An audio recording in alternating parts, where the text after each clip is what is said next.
jūs esat kādreiz nedaudz apskauduši tos diplomāts, jeb vēstnieks. Viņi brauc ar krūtām mašīnām, viņiem ir sarkans numurs, un bieži vien viņas ir diezgan krūtas mašīnas. Tur BMWs un Mercedes, un tur jaunākais Volkswagens. Un viņi drīkst tur pārkāpt kaut kādas ceļa satiksmes noteikumus, viņi drīkst varbūt parkoties, viņi drīkst visādas lietas. Un tev liekas, tas ir tik... Es arī kādreiz tā gribētu. Un tad, kad es biju jauns, es atceros, tad, kad es ieraudzīju to krūto mašīnu, sarkano numuru, tad man likās tie kaut kādi krutie. Bet patiesībā mēs, kas esam kristieši, mēs visi esam tie krutie. Mēs esam Dieva vēstnieki. Pagājušo svētdienu Stīvs mums mācīja, ka draudzes vadītāja uzdevums, tad arī mans uzdevums, ir sagatavot draudzes cilvēkus kalpošanas darbam. Tātad mans uzdevums primāri nav iet un kalpot tur ārpusē. Bet mans kā vadītāja uzdevums ir kalpot jums šeit, lai jūs varētu iet un kalpot ārpusē. Un tāpēc šo svētdienu es gribu sagatavot jūs kādam konkrētam uzdevumam priekš nākošās nedēļas.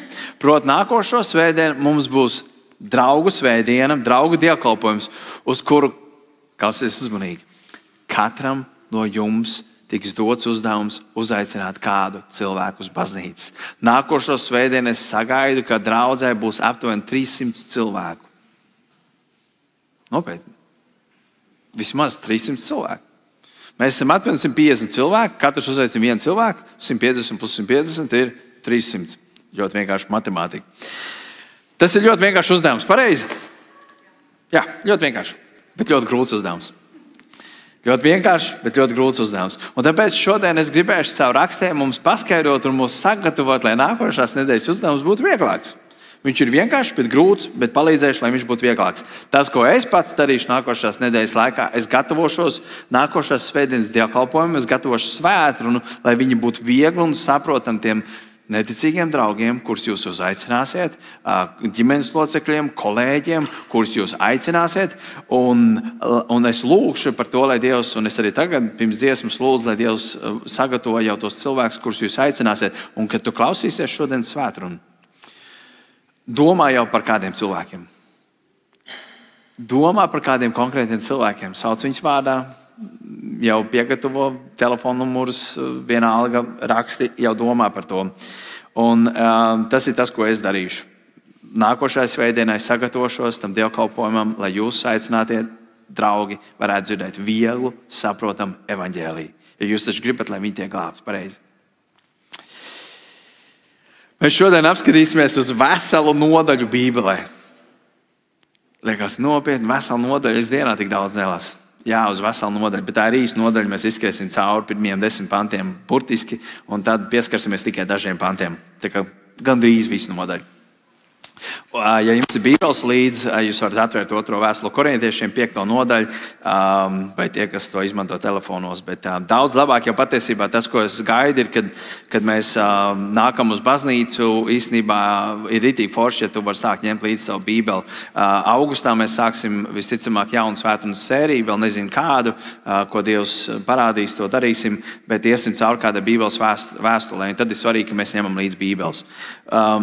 Bet tad viss būs uz ekrāniem. Mēs apskatīsimies uz pirmiem 10 pantiem. Tagad vienkārši izlasīsim viņus, un es paskaidrošu pa brītiņam.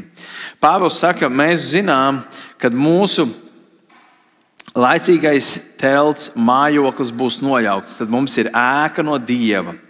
Tad, ko Pāvils ar to saka? Viņš saka, tad, kad mūsu šitā miesa, kas ir šis laicīgais telts, mājoklis, kad viņš būs nojaukts, citiem vārdiem sakot, kad viņš būs nomiris, kad viņš būs ielikts kapā, tad mums ir ēka no Dieva, mājoklis, kas nav rokām taisīts, bet mūžīgs debesīs. Tad mēs, kristieši, ticam, ka tad, kad mēs nomirsim, mēs nevis tikai nomirstam, bet mēs aizējam uz debesīm, kur mums būs jauna, atjaunota miesa, un mēs varēsim baudīt, kā tas ir būt mūžīgs debesīs. Šeit mēs nopūšamies, piekritīsiet, šī dzīve grūta. Ilgodamies būt ietēpti savā mājoklī, kas ir no debesīm. Es zinu, ka mēs par to ikdienā nedomājam, bet Pāvils saka tā, es ilgojos būt brīvs no šīs miesas, un es gribētu, ka es varētu būt ietēpts tajā jaunā, atjaunotā miesā. Bet cik bieži mēs domājam par to ikdienā? Kā man apnikuši šitā miesa? Gribētu to debesu ķermeni. Bieži vien mēs tā nedomājam. Tiešām, ja būsim ietērpti, tad nebūsim kaili. 4. pants. Šanī teltī būdam mēs nopūšamies un panesam grūtības, jo negribam tapt izģērbti, bet pārģērbti. Tātad šī dzīve ir pilna grūtībām. Jo, lai to, kas mirstīgs, pārņem dzīvību. Bet Dievs ir tas, kas mūs tam sagatavojas. Viņš arī mums devis garu par ķīlu. Tāpēc mēs ar vienu turam drošu prātu un zinām, tātad, ko mēs zinām un kāpēc turam drošu prātu. Kamēr mājojam miesā, tātad, kamēr mēs esam šajā miesā, šajā ķermenī, mēs esam svešumā. Mēs esam tālu no tā kunga. Mēs vēl neesam mājās, mēs dzīvojam svešumā. Tālu no tā kunga, jo mēs dzīvojam ticībā, ne skatīšanā. Bet mēs turam drošu prātu un gribam labāk atstāt miesas mājokli un būt mājās pie sava kunga. Tātad viņš saka, es gribētu, kad es varētu nomirt, bet tas nav depresijas domas, man visu dzīvi ir apnika, es gribu nomirt. Es gribu labāk būt pie Dieva debesīs. Tāpēc vai pie tā kunga mājās būdam, vai vēl svešumā. Tātad, vai jau debesīs, vai tu vēl dzīvo šeit svešumā uz zemes. Mēs cenšamies, tātad mēs ticīgi cenšamies, ko? Lai būtu viņam patīkam, lai mēs būtu Dievam patīkam.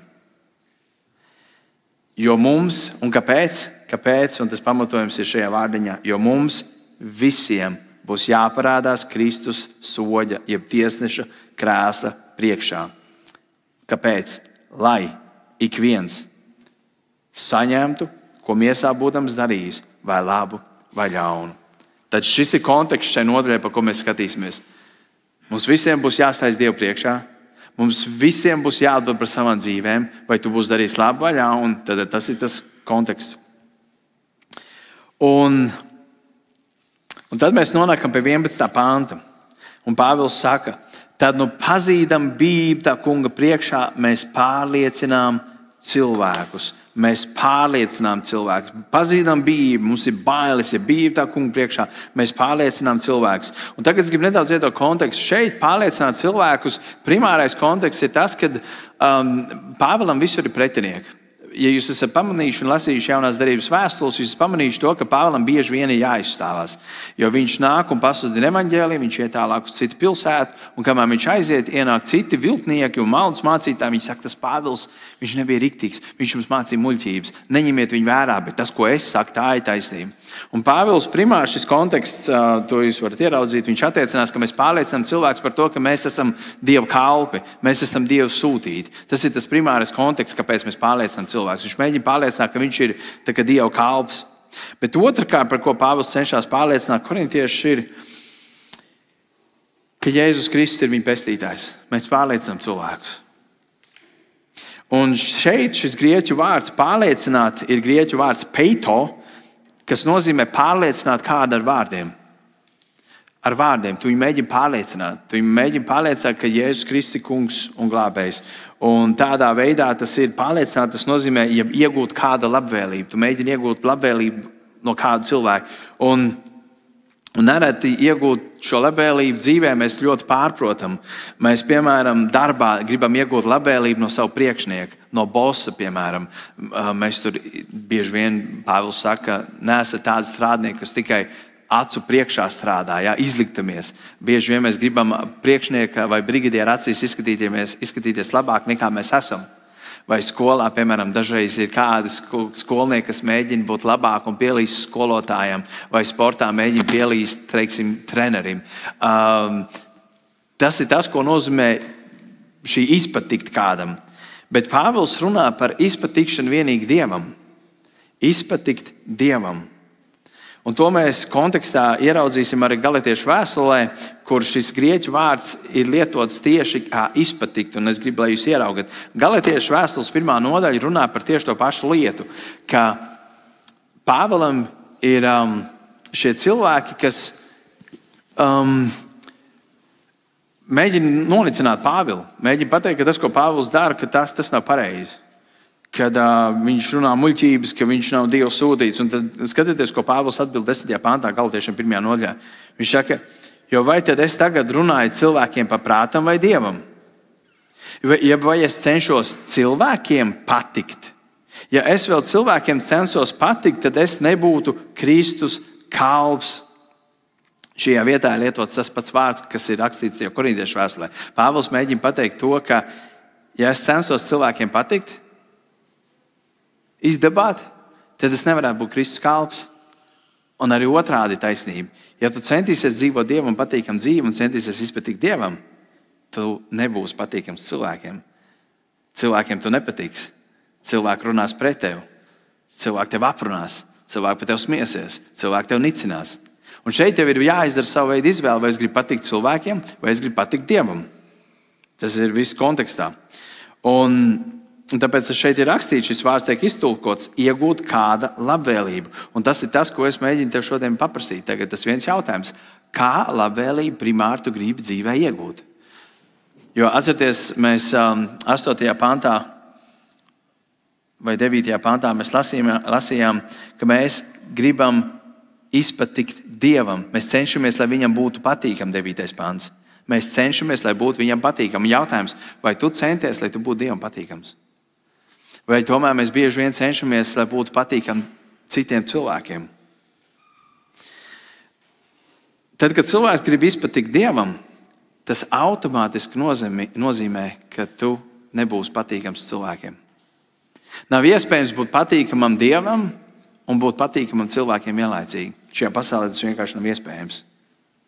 Bet redziet, neviens cilvēks negrib piedzīvot to, kad cilvēki viņu ienīst vai atmet, tāpēc liela daļa ticīgo cilvēku dzīvo, jeb tic Dievam privāti, bet publiski savu ticību neparāda. Publiski savu ticību neapliecina. Viņi grib labāk izpatikt publiski cilvēkiem, nevis Dievam. Un Pāvils skaidri ļoti pasaka, viņš šeit saka, ja es vēl censtos cilvēkiem patikt, tad es nebūtu Kristus kalps. Ja es gribētu izpatikt cilvēkiem, es nebūtu Kristus kalps. Atbild pats priekš sevis. Vai tu centies izskatīties labi cilvēku priekšā, īpaši, kad tiek pieskarta ticība un Dieva jautājumi? Vai tu centies izpatikt Dievam, vai tu centies izpatikt cilvēkiem? Cik bieži vien darbā vai ģimenē, kad paceļās ticības tēma, cilvēki bieži vien, kristieši, nē, es jau tā nezinu, viņi tā kā raustās, viņi mēģina tā kā izšļūt, viņi mēģina tā kā labi izskatīties cilvēku priekšā, un ja Dievs viņam teikt, kāpēc tā darīja, viņš teiks, es jau Dievs nenostājos pret tevi, bet tajā pašā laikā viņš arī neapliecināja ticību. Mēs gribam izšļūt, mēs gribam tā kā abas divas labumus, bet tas nav iespējams. Un patiesībā iemesls, kāpēc tik maz ticīgo stāst citiem par Dievu, ir ļoti vienkārši. Viņi grib izpatikt cilvēkiem. Viņi negrib, lai cilvēki domā, ka viņš ir kaut kāds ticīgais, reliģiozais. Ko tu svētdienas ejas baznīcā? Nē, es jau tā baigi bieži neeju, tā aizēju, jā, ir ok, tad laba atmosfēra. Bet tā kauns tev pateikt, jā, es ticu Dievam, jā, viņš ir mans glābējs. Mums ir kauns to apliecināt. Jā, es ticu Dievam, viņš ir mans glābējs. Un man pagājušajā nedēļā zvanīja bīskaps Savienības Kaspars Šterns, un mēs runājām par kādu lietu, un viņš teica, ka vērojot kādas draudzes anketas, kas tiek pildītas, jeb izvērtēšanas, atklājās kāda patiesība, ka Baptistu Savienībā, un patiesībā tā statistika ir taisnība visā pasaulē, ir milzīga problēma ar evanģelizāciju. Draudzēs cilvēki nesaprot, jeb nepraktizē evanģelizāciju. Un es nedomāju uzreiz ielas evanģelizāciju. Jā, es uz ielas nevarētu iet. Ikdienā, savā ģimenē, savā darbā, skolā. Viņi to vienkārši nedara. Tā ir problēma. Un kā panākt to, lai kristieši, piemēram, šeit mēs esam kādi 150 cilvēki, lai katrs kristietis, kurš šeit ietu, lai viņš būtu aktīvs evanģelizētājs ārpus draudzes. Tas nenozīmē iet uz ielām stūriem, dalīt traktātus. Tas nav tas, ko tas nozīmē. Bet tur, kur tu esi savā ikdienā. Un tā ir tā problēma. Cilvēki nestāsta saviem kolēģiem, kaimiņiem, klases biedriem. Un primāri tas ir tāpēc, ka cilvēki grib izpatikt cilvēkiem, nevis Dievam. Es nolasīšu tagad tādu garāku fragmentu, ko teica Mārtiņš Luters. Un Mārtiņam Luteram bija izvēle izpatikt cilvēkiem, izpatikt baznīcai vai izpatikt Dievam. Un skatieties, tas tāds garāks citāts būtu, bet es gribu, lai jūs ieraugat to, kā Mārtiņš Luters parādīja to, ka viņš izvēlēs kalpot tikai vienīgi Dievam. Viņš teica, vai es sludinu cilvēku mācību vai Dieva mācību? Vai jums vēl nav skaidrs, vai es kalpoju cilvēkiem vai Dievam? Es ne tikai esmu izraisījis vajāšanas pret sevi visur, kur vien eju, bet arī esmu iemantojis naidu no savas tautas un no visiem citiem cilvēkiem. Ar to vien jau ir pietiekami skaidri redzams, ka es nemeklēju cilvēku labvēlību vai slavu, bet cenšos atklāt Dieva labestību un godību. Mēs nemeklējam cilvēku labvēlību ar to mācību, ko mēs mācām, jo mēs mācām, ka visi cilvēki pēc savas dabas ir ļauni un dusmu bērni. Tas nav sludināt, meklējot cilvēku vai pasaules atzinību, jo pasaulē nepatīk, ka pasaules gudrība, taisnība, reliģija un vara tiek nosodīti. Jo, ja mēs runājam par cilvēkiem vai jebko, kas pieder viņu godībai, tad neizbēgami seko nežēlīgs naids, vajāšanas, izslēgšana, slepkavības un nosodījumi. Tātad, ja viņi redz citas lietas, kāpēc viņi neredz arī šo? Ka es mācu to, kas ir no Dieva, nevis no cilvēkiem. Es nemeklēju neviena cilvēka labvēlību ar savu mācību, bet es pasludinu Dieva žēlastību Kristū. Ja es meklētu cilvēcīgu labvēlību, es nenosodītu viņu darbus, bet tieši tādēļ, ka es nosodu cilvēku darbus, to, ka viņi ir grēcinieki, netaisni, ļauni, dusmu bērni, vēlna vergi, un ka viņi netop taisnot ar darbiem vai apgraizīšanu, bet tikai ar žēlastību un ticību Kristum, es sev iemantoju nāvējošu cilvēku naidu. Tas, ko Luters pateica, to es mācu pareizo mācību, es mācu Bībeles mācību, un visi cilvēki man par to ienīst. Visi man ienīst. Es mācu to, ka mēs visi esam pazuduši, un mums ir vajadzīga Jēzus Kristus žēlastība, un cilvēki to negrib dzirdēt. Un arī šodien bieži vien draudzēs es esmu dzirdējis, ka pārmet, ka negrib, lai runā par ēli, negrib, lai runā par grēku, bet grib runāt, lai mēs runājam par to, kas ir patīkami. Bet Mārtiņš Luters teica, par to cilvēku man ienīst. Man ienaidnieki pilnīgi visur. Viņš saka, pat jūs vēl neredzēja, kad es mēģinu runāt tikai un vienīgi Dieva mācību. Un šī ir tā mūsu lielākā problēma. Mēs, kristieši, gribam kalpot Dievam, mēs gribam būt patīkami Dievam, bet mēs negribam būt naidā ar pasauli.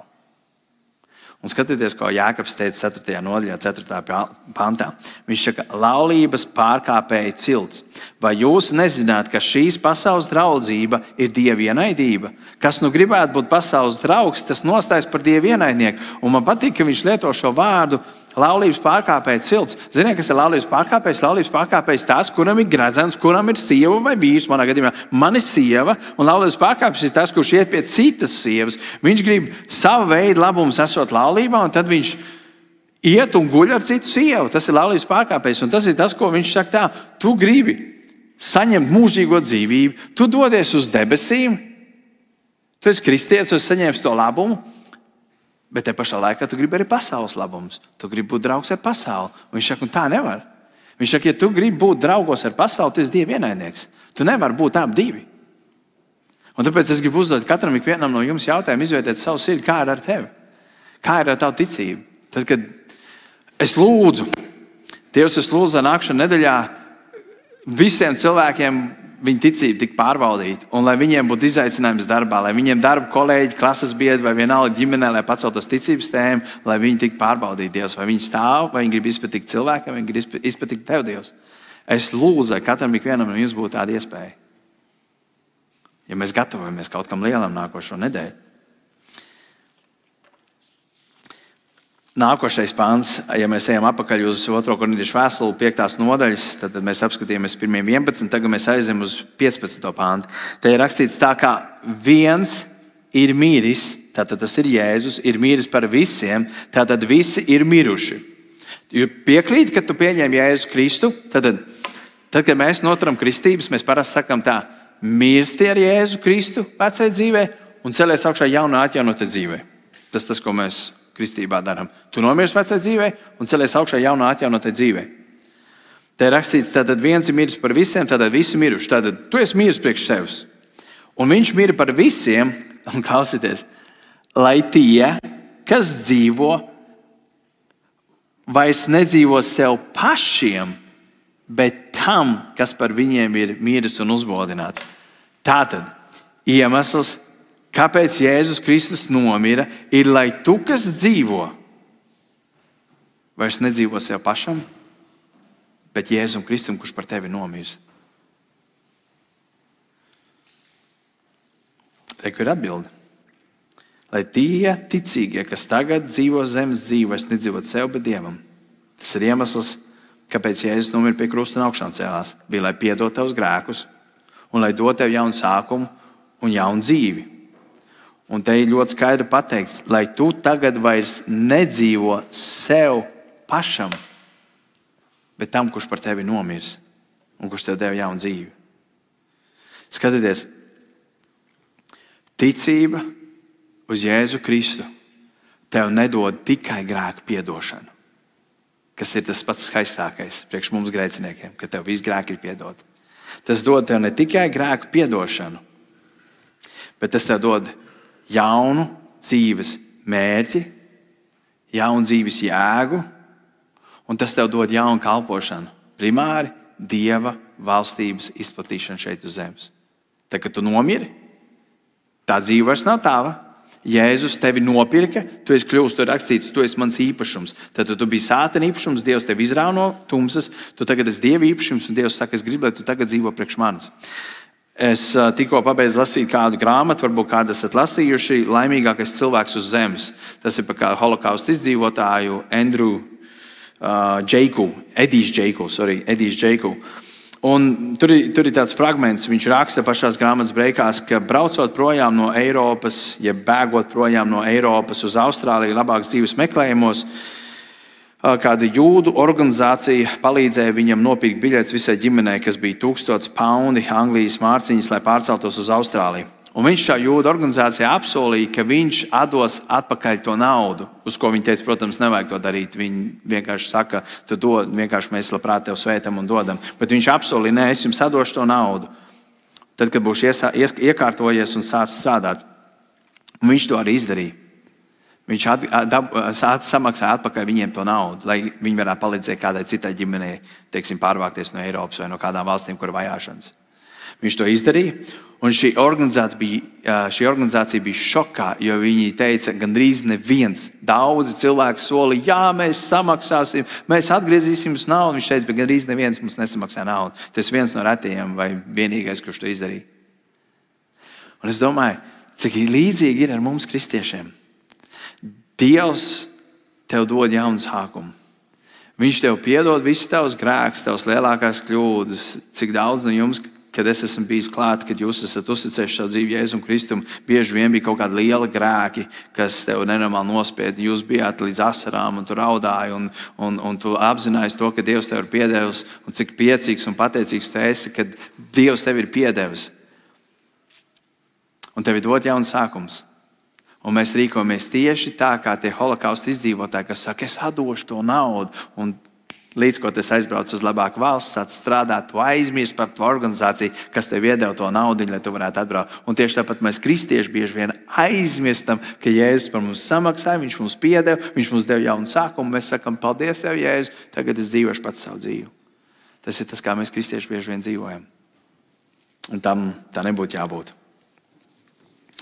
Mēs saņemam no Jēzus, ja mēs paņemam no Jēzus mūžīgo dzīvību, un aidā jūriņā, labākas dzīves meklējumos. Paldies tev, Jēzus, tagad es dzīvošu pats priekš sevis.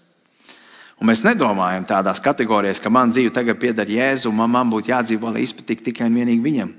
Mēs drīzāk dzīvojam sev un domājam, kā izpatikt cilvēkiem, kā nesabojāt attiecības ar cilvēkiem, kā panākt, lai kolēģi nedomā, ka es kaut kāds slims reliģijos fanātiķis esmu, lai viņi domā, ka es esmu normāls, kurš tad aiziet uz baznīcu. Labāk, ja viņi nezinā, kad aizies baznīca, vismaz būs miers. Un tagad 3 pāns tālāk, 18. pāns. Bet tas viss nāk no Dieva, kas mūs ir salīdzinājis ar sevi caur Kristu un mums devis salīdzināšanas kalpošanu. Kas mums ir devis salīdzināšanas kalpošanu. Viss ir no Dieva. Tava jaunā dzīve ir no Dieva. Tava grēku piedošana ir no Dieva. Un Dievs tevi ir salīdzinājis ar sevi. Tu biji grēcinieks, tu biji šķirts no Dieva, un Dievs saka, es tevi salīdzinu.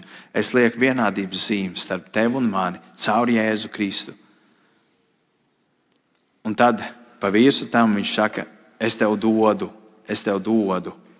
jaunu kalpošanu, salīdzināšanas kalpošanu. Katram no mums Dievs ir devis primāro kalpošanu. Teiksim, Elīna šodien bija, un Ārtis, un Samanta, un Terēza bija, un viņi kalpoja ar mūziku. Aizmugurē Svens liek vārdus, tur tajā tehniskā telpā, pārējie dara savas tehniskās lietas. Ieva šobrīd tulkot dievkalpojumu viņiem angļu valodā, no uz angļu valodu. Svētdienas skola tur kalpo 4 vecuma grupās šobrīd. Kamēr jūs bijāt mājās, varbūt tās bija citi kalpotāji, kas nāca un jau stelēja kafijas sildīju un tam līdzīgi. Tā viss, ko jūs darat, tas ir ārkārtīgi svarīgi, bet tā nav neviena cilvēka primārā kalpošana. Mums visiem cilvēkiem ir viena pati primārā kalpošana, neatkarīgi no tā, kādas dāvanas Dievs ir devis. Mums visiem ir primārā kalpošana, tā ir salīdzināšanas kalpošana. Pilnīgi visiem. Nav neviens kristietis, kurš tiek atbrīvots, par kur Dievs teikt, es gribu, lai tu veic to un to kalpošanu, bet uz tevi salīdzināšanas kalpošana neatiecās. Tev nav jākalpo salīdzināšanas kalpošanā. Katram, ikvienam no mums ir dota salīdzināšanas kalpošana. Un kas tā ir par kalpošanu? Pavisam vienkārši. Pasauli Dievu nepazīst. Viņi iet uz ēli, pazušanā, bet tu dodies uz debesīm. Un salīdzināšanas kalpošana ir, ka tu ej pie neticīgiem cilvēkiem un tu viņiem stāsti par to, ka Jēzus Kristus ir nomiris par viņu grēkiem. Tu saki par to, ka Dievs sauc, Dievs saka, salīdzinieties ar mani, izlīdzinieties ar mani. Es jums gribu piedot grēkus, tikai nāc pie manis un piesauc mani, un es piedošu tavus grēkus. Un tā ir šī primārā kalpošana.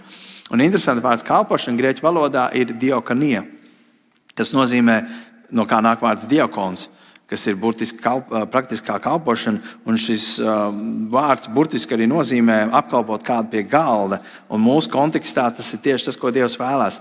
Dievs vēlas, lai mēs, kristieši, apkalpotu neticīgos, kas sēž pie galda, un lai mēs viņiem pasniedzam evaņģēliju.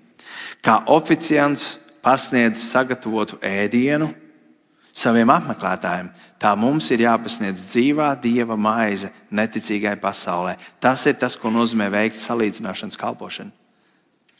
Pavisam vienkārši.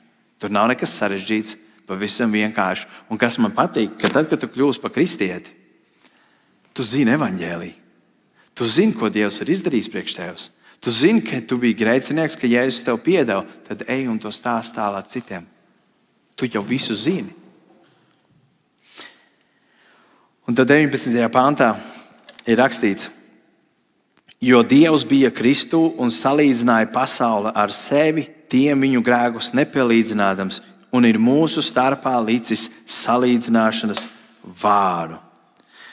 Šīs ir patiesībā tik brīnišķīgas ziņas grēkā kritušai pasaulē, ka Dievs, un te ir rakstīts, Dievs bija Kristū un Dievs salīdzināja pasauli ar sevi. Nevis mēs gājām pie Dieva un salīdzinājāmies ar pasauli, bet Dievs saka, es jūs salīdzinu ar sevi. Es jūs pieņemu. Te rakstīts, tiem viņu grēks nepielīdzinādams. Un tad mēs, ticīgie, bieži vien domājam, ko par mums domā pasauli. Bet cik svarīgi būtu, ka mēs aizmirstam, ko par mums domā pasauli, un mēs iet un stāstītu cilvēkiem, ka Jēzus Kristus tevi mīl, ka Jēzus Kristus par tevi nomirs, ka Jēzus Kristus par tevi ir samaksājis, ka Dievs vēlas salīdzināties ar tevi, ka Dievs vēlas izlīdzināt visus tavus pārkāpumus. Un, ziniet, tikko bija politiskās vēlēšanas. Man vienmēr nenormāli smieklīgi liekas, un tas ir tiešām smieklīgi. Tu skaties uz politiķiem, viņi ir gatavi darīt jebko, lai iegūtu cilvēku atzinību, vai iegūtu cilvēku balsis. Viņi gatavi iet uz parku, pavadīt laiku ar bērniem, vienreiz pa 4 gadiem, tur baloniņus dot un aplīmē savas mašīnas un nenormāli priecīgi un laimīgi iet uz ielām un dod savus traktātus un sociālos tīklos reklamējās un dara visas šīs lietas.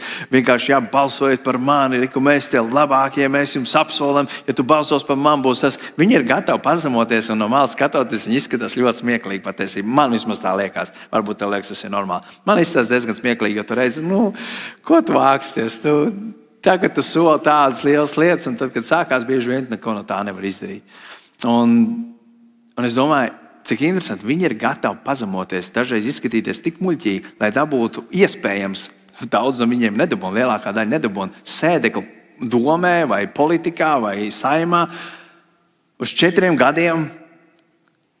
Un es domāju, mēs, kristieši, neesam gatavi to darīt, lai izglābtu kādu cilvēku no ēles. Ko viņš par mani padomās? Ko viņš pateiks par mani? Kā es izskatījušos citu acīs? Tad tam tā nav jābūt. Es domāju, mums par to nav jāuztraucās. Un tāpēc tā svētrunas galvenā doma virzās uz šo pantu. 20. pāns, tas viss bija konteksts, ko es gribēju, un tagad mēs nonākam pie 20. panta, kur ir rakstīts: tā mēs esam Kristus vēstnieki. It kā Dievs runātu caur mums, mēs lūdzam Kristus vārdā, ļaujieties salīdzināties ar Dievu.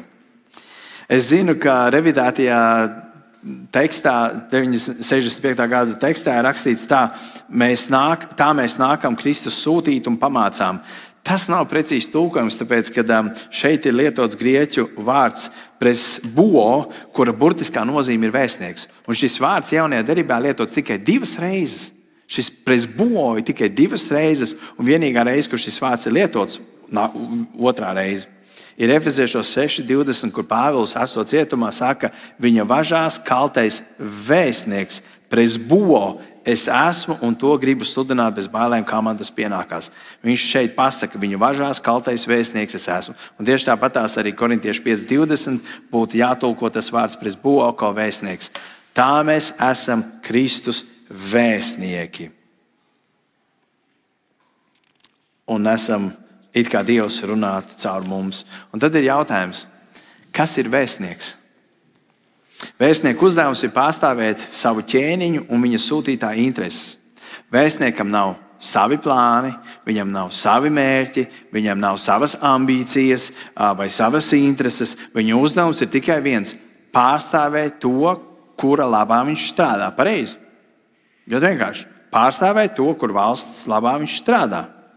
Un tas, ko Pāvils saka šeit, kas ir tas, ko viņš pārstāv, viņš saka, mēs lūdzam Kristus vārdā. Viņš nesaka, man izdēja lūdzu, vai Pāvila vārdā. Viņš saka Kristus vārdā, jo viņš pārstāv Kristu, Dievu valstību. Viņš saka, mēs lūdzam, ļaujieties salīdzināties ar Dievu. Ļaujieties salīdzināties ar Dievu. Vēstnieku uzdevums nav piespiest kādu. Vēstnieku uzdevums nav par jebkuru cenu. Mēs gribam, lai cilvēks atgriežas par jebkuru cenu, bet mūsu uzdevums nav ar visādiem manipulatīviem vai piespiedu kārtā, vai, piemēram, kā islāma ticīgie to dara ar vāru, ar zobenu, ar nogalināšanu, cenšas pievērst kā ticībai. Mūsu uzdevums ir pastāstīt par Jēzu Kristu. Jēzus Kristus tev vēlas pieņemt. Jēzus Kristus vēlas tev pieņemt. Viņš ir nomiris par tevi. Viņš vēlas salīdzināties ar tevi. Nāc pie viņa. Nevienam pie durvīm ārā ejot, tad, kad es jūs noķeru, jūs neesat redzējuši, kad es kādu noķeru pie rīklas, paņem drāzi pie rīklas, klausies, tu neesi krāks nožēlos diezgan ilgi. Vai mirsti, vai nožēlo mani. Es to neesmu darījis. Kāpēc? Tāpēc, ka Dievs mūs kā vēstnieks nav aicinājis būt par karavīriem, ar varu pievērst kādu ticībai.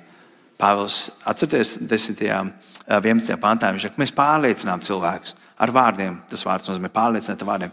Mēs mudinām cilvēkus, mēs sludinām, mēs pasludinām. Un patiesībā vēstnieku uzdevums ir ļoti atbildīgs, bet tajā pašā laikā mums nav jāuzņemās atbildība par to, vai cilvēks ņems mūs vērā vai neņems mūs vērā. Ir ļoti patīkami, ka tu kādam pastāst par Dievu, un viņš labprāt ieklausās. Viņš uzdod kādus jautājumus. Ir ļoti forši tādas sarunas noturēt. Īpaši, ja viņi aiziet stundu, 2, jūs varat runāt, tev liekas, paldies tev, Dievs, tas bija tik forši. Bet cik pat nezinu, kas būtu tas vārds, bet cik žēl ir, kad dažreiz tu stāst kādam, viņam vispār nav interesi, un tu tagad tāda muļķa lomā paliec. Dažreiz liekas, es vairs nestāstīšu. Bet tas, kas no mums tiek prasīts, ir nevis panākt, lai viņi atgriežas no grēkiem. Kaut arī tā ir ikviena vēstnieka lielākā cerība.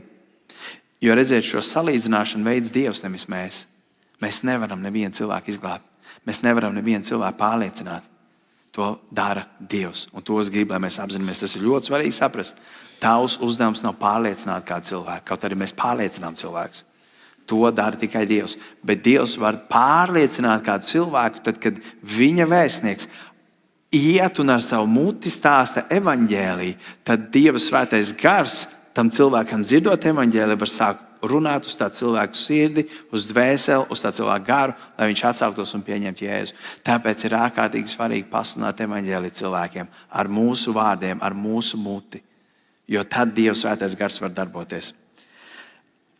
Redziet, Pāvils teica tā, mēs jūs lūdzam, ļaujieties salīdzināties ar Dievu.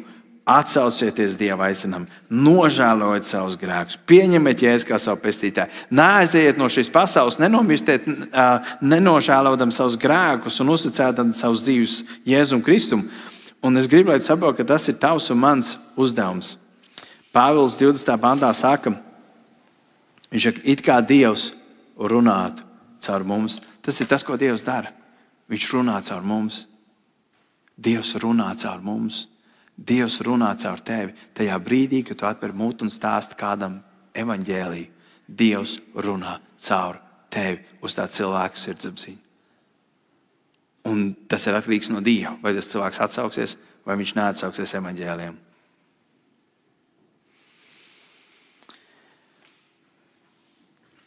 1. Korintiešu vēstulē mēs lasām tajā pašā korintiešu tikai 1. vēstulē, 3. nodaļā no 5. līdz 9. pantam. Pāvils saka, kas tad ir Apols un kas ir Pāvils? Tikai kalpi, ar kuru palīdzību jūs kļuvāt ticīgi, ik viens tā, kā tas kungs viņam ir devis. Tad Pāvils saka, mēs sludinām evaņģēliju un jūs atgriezāties. Pāvils saka, es dēstīju, Apols aplaistīja, bet Dievs deva spēku augšanai. Tad augšanu veids Dievs. Tām dēļ nav cildināms ne dēstītājs, ne laistītājs, bet Dievs, kas audzē. Dēstītājs un laistītājs abi sadara kopā un klausieties. Un katrs, tātad gan dēstītājs, gan laistītājs, saņems algu pēc sava darba, jo mēs esam Dieva darba biedri. Šeit mēs ieraudzām to, ka pašu galveno izdara Dievs, nevis mēs. Mēs sludinam, mums ir uzticēta sēšana, pļaušana, sēšana, aplaistīšana, ravēšana, un paldies Dievam, Dievs mums ir uzticējis arī pļaušana, augļu ievākšana. Ir brīnišķīgi, ka tu vari piedzīvot to, ka kāds cilvēks uztic dzīvi Jēzum Kristum. Un arī tur ir bijuši daudz cilvēki, daudz situācijas, daudz sarunas, kur cilvēks ir dzirdējis Dieva vārdu, kur kāds ir aplaistījis viņu, kur kāds ir izravējis kādas nezāles. Un īstā laikā Dievs piesūtīja tev, tu varēji pastāstīt viņiem vēl vienreiz evaņģēliju, un viņš atgriežas, un tu piedzīvo to, ka tu vari pļaut šo cilvēku priekš Dieva valstības. Bet Dievs izdara audzēšanas darbu. Bet tas labais tajā visā, katrs dēstītājs, laistītājs, ravētājs, pļāvējs, katrs dabūs savu algu pēc sava darba. Tu esi vēstnieks, un tu krāji sev algu debesīs. Kas tev tur ir debesīs? Vai tu krāji sev algu debesīs? Tad, kad tu stāvēsi Dievu priekšā, atcerieties, mēs 10. pantā mēs lasījām, jo mums visiem jāparādās Kristus tiesneša krēsla priekšā, lai viens saņemtu, ko miesā būdams darījis, vai labu, vai ļaunu. Un tad mēs šeit redzam korintiešos, ka mēs katrs saņemsim algu par to, ko mēs būsim darījuši.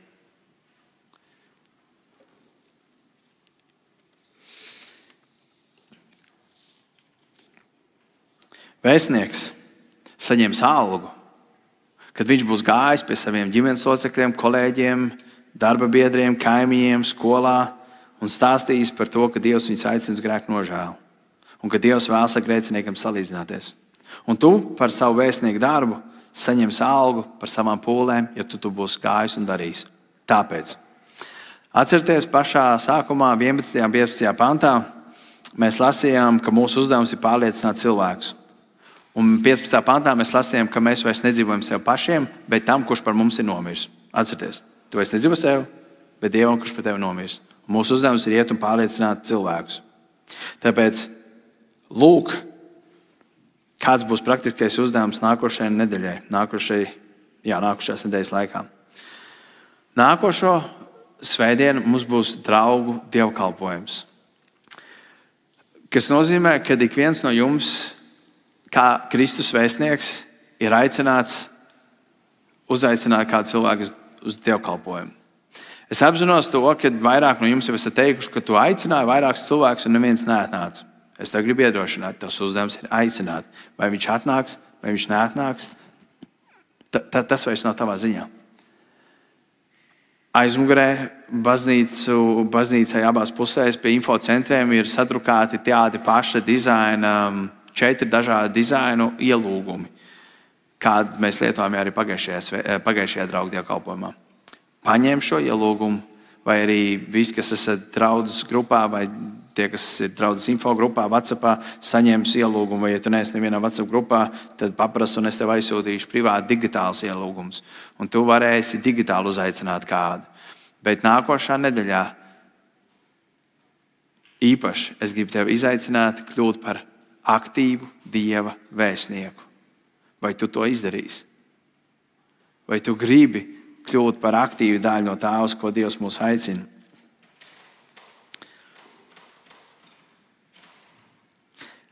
Es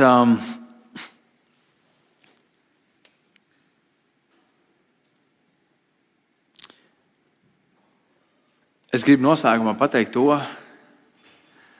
Es zinu, ka mēs visi dzīvojam savās mājās. Mēs visi ejam uz darbu, skola vairs nav. Mēs visi esam šī mūsu mājas. Daudz no mums mēs sakam, šīs ir mūsu mājas. Bet es gribu pateikt vienu lietu jums atgādināt. Draudze, šīs nav mūsu mājas. Šī pasaule nav mūsu mājas. 2. Korintiešu vēstulē 5. nodaļā, 8. pantā, ko mēs lasījām, Pāvils teica tādus vārdus. Mēs gribam labāk atstāt miesas mājokli un būt mājās pie sava kunga. Mēs gribam būt mājās pie sava kunga. Ziniet, ko saka pasaule? Pasaule mēģina mūs, lai mēs pierodam pie šīs pasaules. Tad, kad tu aiziet ciemos, citreiz pie kāda cilvēka, mēs sakam tādu teicienu, jūties kā mājās. Un tu skaties ļoti laipni. Paldies, tas nozīmē, ka justies brīvi, labi. Tas ir tas, ko pasaule mums saka. Jūties kā mājās. Šeit ir labi. Iekārtojas, iegūst labu izglītību, iegūst labu darbu, darbojas, strādā, cīnies, sasniedz kaut kādas lietas, esi kaut kas šajā pasaulē, pierādi sevi, lai tev kaut kas būtu un mēģini iestrādāties šajā pasaulē un būt par kaut ko. Un Dievs savukārt saka, mēs neesam mājās, mēs esam svešumā. Vislielākā problēma ir ar tiem kristiešiem, kurš šo pasauli ir padarījuši par savām mājām. Viņi tik ļoti negrib šķirties, jo viņiem šī pasaule kļūst tik mīļa. Un tad, kad mēs mainīsim savu domāšanu, savu mindsetu, nomainīsim uz to, ka es esmu tikai piemājotājs šajā pasaulē, es tikai eju cauri šai zemes dzīvei, un mans uzdevums, kamēr es eju cauri, citiem pastāstīt par Jēzu. Mans uzdevums ir būt par vēstnieku. Vēstnieks burtiski arī nozīmē, ka, piemēram, citas valsts vēstnieks, viņš atrodas nevis savā tēvzemē, bet viņš atrodas svešā zemē, un viņš pārstāv savu tēvzemi, esot svešā zemē. Tavs uzdevums kā Dieva vēstniekam ir tieši tas pats, ja tu esi dzīvs un Dievs tev vēl nav paņēmis uz debesīm. Un ja tu esi dzīvs, tu vēl neesi paņemts. Tu neesi debesīs, ok? Tu neesi debesīs. Un tie, kas plāno precēties vai nesen apprecējušies, un tu esi ar rozā brillēm, tev liekas, ka viss dzīve ir laba, atslāps, nomienies, drīz viss būs tā, kā vajag. Un tad tu drīz domās, Dievs, es esmu gatavs doties uz debesīm. Tu neesi debesīs. Tu neesi mājās, tu esi svešumā. Apzinies to, ka tu esi Dieva vēstnieks un tavs uzdevums ir pastāstīt kādam. Un tava primārā kalpošana ir salīdzināšanas kalpošana. Tāpēc mums tulītās būs pēdējā dziesma, kuras vārdi ir tev sirdī dodu un visu, kas te ir dārgs. Un tad tur būs manas vēlmes dziļākās un sapņus dodu tev. Vienkārši padomā par tiem vārdiem. Mēs to dziedāsim. Tev visu atdodu. Un tad manas vēlmes dziļākās, manus sapņus dodu tev. Reāli, rītdien aiziesim mājās vai uz darbu, un būs pilnīgi cita realitāte. Mēs dzīsimies pakaļ saviem sapņiem. Atcerieties, mēs runājam tikko svētdienas sērijas Sirds elki. Varbūt tas ir laiks nest tos sirds elkus Dievu priekšā un teikt, Dievs, paņem to projām. lai tie vārdi, kurus mēs tulīt izdziedāsim, lai mēs viņus varētu arī izdzīvot nākošās nedēļas laikā. Draudze, es nezinu, kā lai es jums to nododu, bet atcerieties, mans uzdevums ir jūs sagatavot. Tavs uzdevums nākošās nedēļas laikā ir būt par vēstnieku. Es gribu jūs iedrošināt, uzaicini vairākus cilvēkus uz draugu dievkalpojumu. Un tu redzēsi, ka Dievs darīs brīnišķīgas lietas. Un viņš varēs lietot tev, viņš varēs lietot mani, viņš varēs lietot citus cilvēkus, lai kādus cilvēkus pievest pie Jēzus Kristus. Tāpēc es aicinu, ka šajā brīdī mēs varam lūgt Dievu. Debes Tēvs, paldies, ka tu mūs esi salīdzinājis ar sevi. Paldies, Jēzus, ka tu esi piedevis mūsu grēkus. Un paldies par to, ka tu mūs esi aicinājis par saviem vēstniekiem. Paldies, ka mums nav vajadzīga vēstnieka izglītība. Paldies, ka mums nav vajadzīga pieredze vai vēl kaut kādas lietas, bet ka katru savu bērnu, kur tu esi aicinājis, to automātiski esi autorizējis un aicinājis par savu vēstnieku. Tēvs, es lūdzu, lai nākošās nedēļas laikā, un ne jau tikai nākošās nedēļas laikā, bet vispār turpmāk no šīs dienas uz priekšu, Tēvs, kad tu ietērti mūsu draudzi, kad ietērti cilvēks par saviem vēstniekiem, ka viņi apzinātos to, ka tas ir viņu primārais uzdevums un viņu primārā kalpošana. Un es lūdzu, lai tu gatavo cilvēku sirdis, kuri saņem šos ielūgumus, vai kuri varbūt nākošās nedēļas laikā dzirdēs evaņģēliju no mūsu cilvēkiem, kas ies un stāstīs par tevi, kungs. Es lūdzu, lai tu sagatavo un atver viņu sirdis pretī taviem vārdiem. Un šajā brīdī es vēlos lūgt, lai mēs visi esam ar noliektām galvām un aizvērtām acīm. Neviens neskatās apkārt. Mēs visi ir acis ciet un galvas noliekts. Un es vienkārši vēlos uzdot tev vienu jautājumu. Ja Dievs ir runājis uz tevi šodien, un tu apzinies to, ka tu neesi bijis pietiekami labs Dieva vēstnieks, bet tev iekšēji radās šodien vēlme, es gribu Dievs būt tavs vēstnieks. Ja tas esi tu, un neviens neskatās apkārt, un visiem acis ciet, es lūdzu, vienkārši pacel savu roku, ja tu saki, es gribu būt Dieva vēstnieks. Vienkārši pacel savus rokas, es gribu. Paldies par daudzām rokām. Paldies. Debes Tēvs, tu redzi šīs rokas. Dievs, tu redzi šīs paceltās rokas. Kungs, es lūdzu, lai tu viņus bagātīgi svētī un lieto.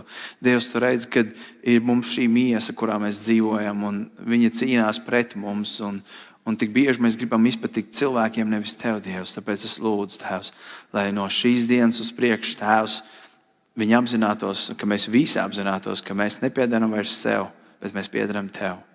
Un ka mūsu primārais uzdevums ir tagad izpatikt tev.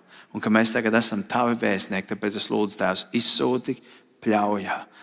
Izsūti nākošā nedēļas laikā, Dievs, un lai cilvēks spētu izsūtīt daudz ielūgumus un aicinājumus, un lai viņi spētu daudz pastāstīt par tevi un evanģelizēt un stāstīt par tavu žēlastību. Nākošās nedēļas laikā īpaši, lai cilvēks spētu piedzīvot to, ka tu viņus varēsi lietot.